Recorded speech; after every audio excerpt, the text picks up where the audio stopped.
नमस्कार, सुबह से और आज में आप सभी का बहुत स्वागत है। मैं हूं आपके साथ प्रियंका गुप्ता। बुलेटिन की शुरुआत करेंगे। मध्य प्रदेश की राजनीति में पितृपक्ष में भी एंट्री कर ली है। तो बता दें कि पितृपक्ष की एंट्री होते ही पितृपक्ष पर किए शुभ कार्यों को कांग्रेस अशुभ मानती है, तो बीजेपी ने पितृपक्ष में ही लिस्ट जारी की है, जिसको लेकर कांग्रेस हमलावर है। देखिए एक रिपोर्ट। पितृपक्ष को लेकर कांग्रेस के बीजेपी पर तीखे हमले, हिंदुत्व पार्टी होने पर खड़े किए गए कई सवाल। पितृपक्ष में बीजेपी ने किए सभी शुभ कार्य।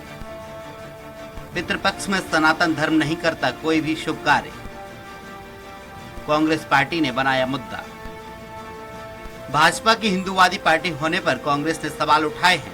कांग्रेस के आरोप है कि पितृपक्ष के बीच बीजेपी ने विधानसभा प्रत्याशियों की सूची जारी की है और भूमि पूजन शिलान्यास किया है, जिससे पता चलता है कि बीजेपी हिंदुत्व पार्टी होने का ढोंग करती है।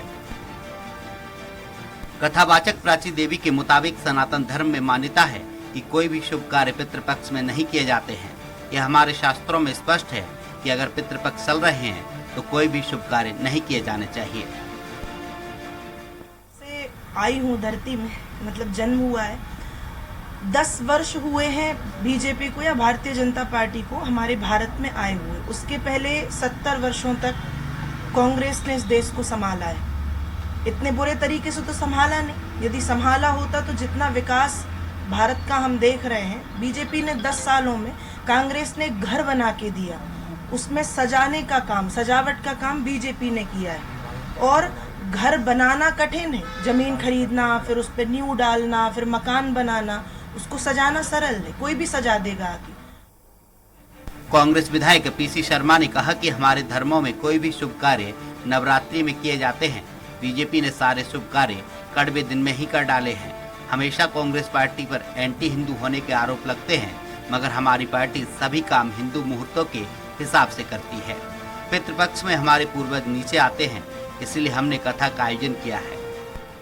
श्राद्ध पक्ष में जब भागवत कथा होती है तो उसका एक अलग महत्ता होती है। 2018 में भी सितंबर में श्राद्ध पक्ष में ही प्राची देवी आई थी भोपाल में, और यहाँ बिट्ठल मार्केट में उनकी कथा हुई थी। उसके बाद अभी पहली उसके बाद अब यहाँ पधारी हैं और आज इस कथा का समापन है और सैकड़ों की तादाद में लोग वहाँ पर सुनने के लिए आ रहे हैं। आज भी वहाँ काफ़ी लोग आएंगे। और श्राद्ध पक्ष में जब भागवत कथा होती है तो उसका एक अलग लाभ, क्योंकि पूर्व ऐसा कहा जाता है कि पुरखे भी सुनते हैं।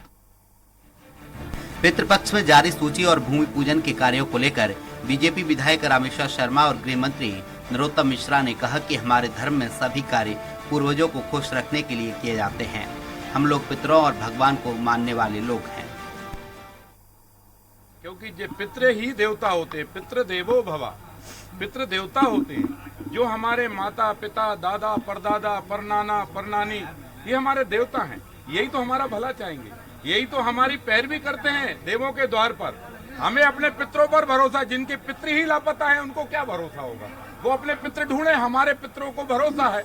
और हमारे पितृ हमारे राम के द्वार पर पैरवी कर रहे हैं, हमारे पितृ हमारे कृष्ण के द्वार पर पैरवी कर रहे हैं।